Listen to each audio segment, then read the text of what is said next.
Ito ang reading mo, Aries. Welcome back to our channel. Nawa nasa mabuti kayong kalagayan while watching the channel.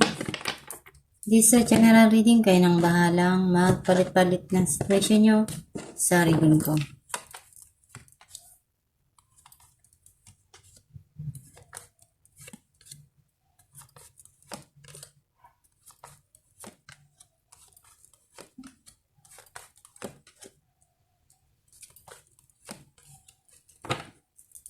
At the bottom of the deck, 3 of Swords. I feel like yung energy mo, nasisense ko na nandun yung mga bagay na dumarating pa rin yung nasasaktan ka pa rin o yung pain na yan na naramdaman mo sa mga nangyari sa buhay mo, sa mga na-experience mo, at you feel something na you broke inside and you want to try to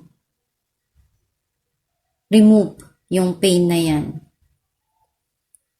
Kasi alam mo sa sarili mo na kaya mong gawin, na ikaw rin yung makakagawa ng mga bagay na akala mo noon hindi mo kaya, pero maiisip mo rin na matutunan na tulungan yung sarili mo na makalimutan itong pain na to. Ang mensahe ng card mo, meron ditong darating na bagong opportunity, pwedeng trabaho, career, or something na bagong magandang connection na relationship into someone.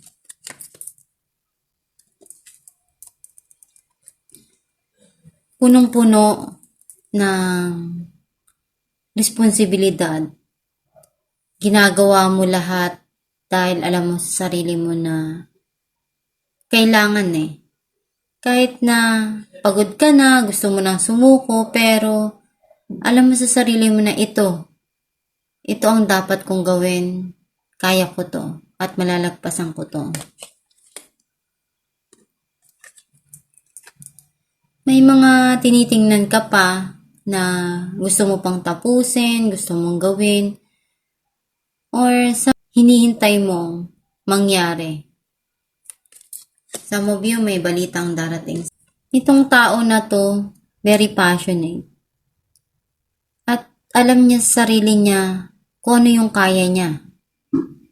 Maka-Diyos. At pag gusto niya, gagawin niya yung lahat para makuha niya kung ano yung mga bagay na hinahangat niya.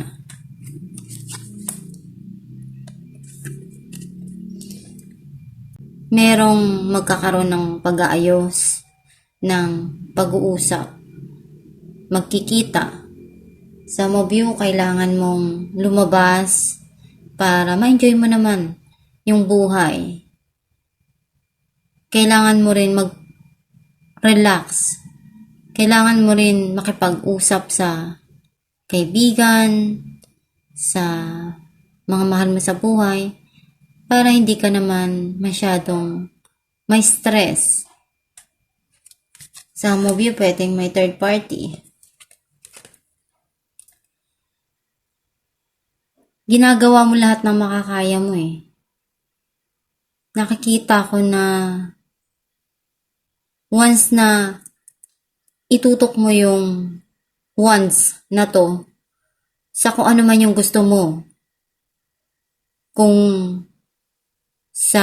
about sa pera or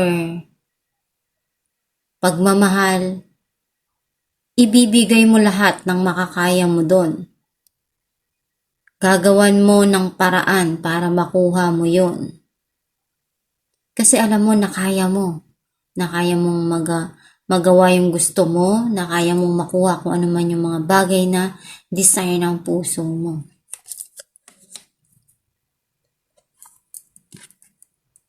Nakikita ko dito, someone is running away, pwedeng watching you, or something na merong pagsisinungaling dun sa situation. or pwedeng may cheating. Binigay mo lahat ng makakaya mo dun. You invest time, effort, everything na maibibigay mo. At hinihintay mo kung kailan ba darating yung para sa'yo, kailan mo ba makukuha yung gusto mo, at kailan mo ba marireceive yung hinihintay mo ng matagal. Clarify natin ang Ace of Wands, Ten of Pentacles, and Six of Swords. May paparating dito, abundance and prosperity. Some of you is pwedeng celebration. Pwedeng together with the family. Salo-salo. And nagiging maganda eh. Kumbaga nagiging kalmado lahat. Clarify natin ang Page of Wands, Knight of Cups, and Ace of Cups.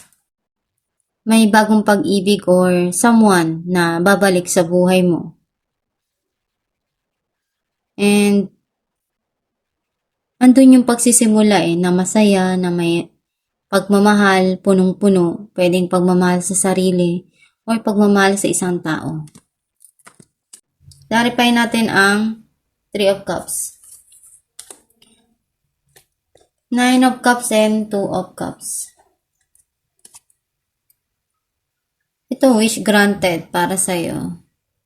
Maaring someone is telling yung pagmamahal niya sa'yo.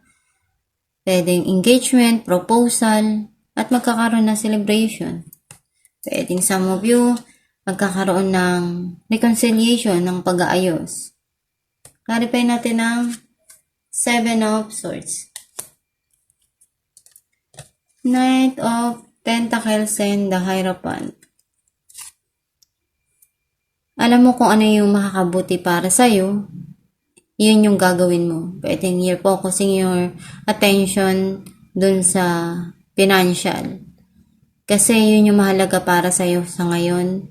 At alam mo na yun yung makakabuti sa mga nangyayari ngayon sa buhay mo. Na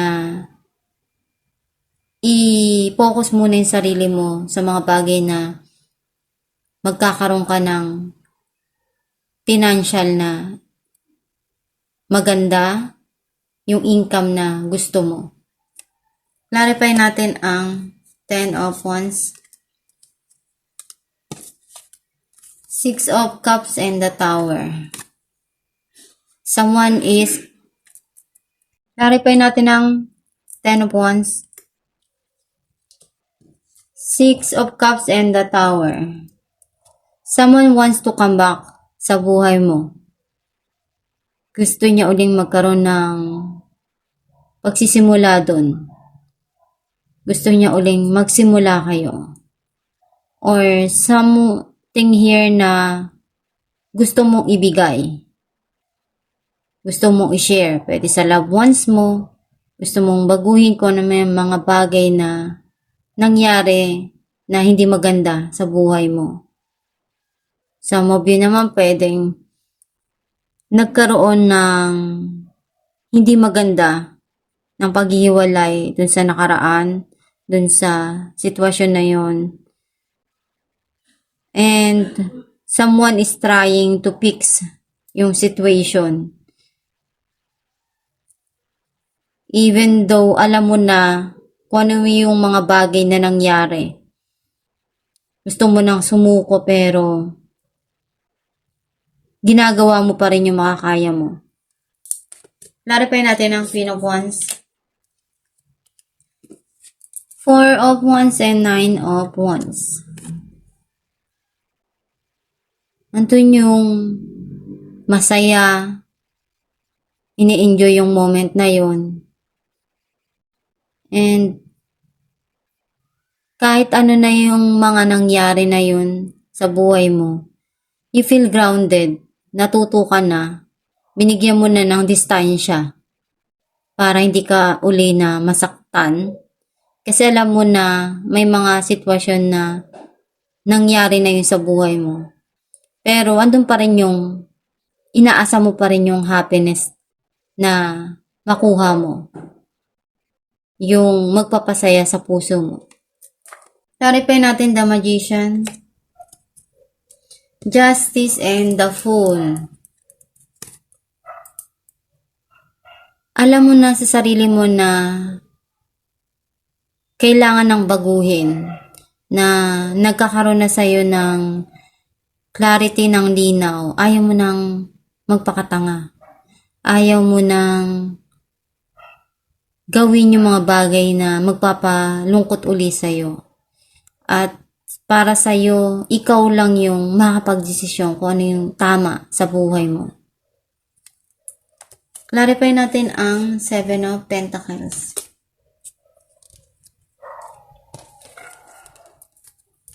Two of Cups and 3 of Pentacles. Nakita ko dito na may mga bagay kang ginagawa, inaayos para sa ikabubuti ng lahat. And marami ka na kasing naibigay, marami ka nang ginawa dun sa relasyon na yun, sa sitwasyon na yun. Pinigay mo yung makakaya mo dahil alam mong iyon yung magpapasaya sa puso mo. Some of you naman, pinupunuan mo yung pagkukulang, yung pagmamahal na kaya mo. Kasi dun ka magiging masaya. At gagawin mo lahat para maging okay. Ang mensahe ng iyong gabay.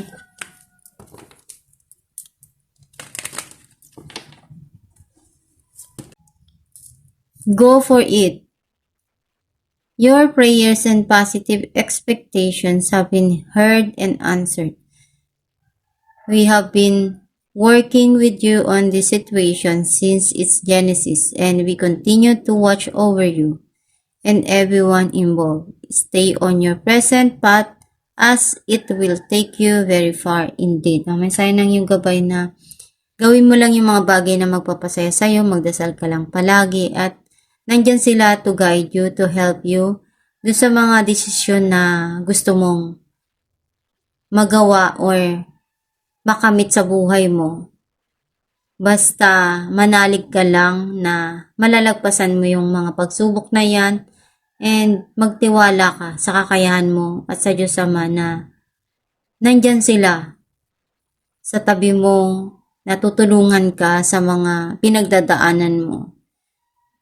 Magdasal ka lang palagi at gawin mo lang yung best mo sa mga dumarating sa buhay mo. Huwag kang mapapagod, huwag kang magsasawa.